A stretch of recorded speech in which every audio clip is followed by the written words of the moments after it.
Hello everyone. Today we talk about how to fix the app of Learna all. We go to settings.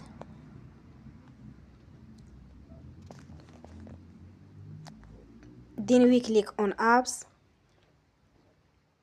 After that we search the app Learna all and we click. Then we on Forcestop. After that we go to storage. Then we click on clear cache. In the end, you will turn off your Wi-Fi and you will turn again. Don't forget to support us by like and subscribe. See you next time and thank you for watching.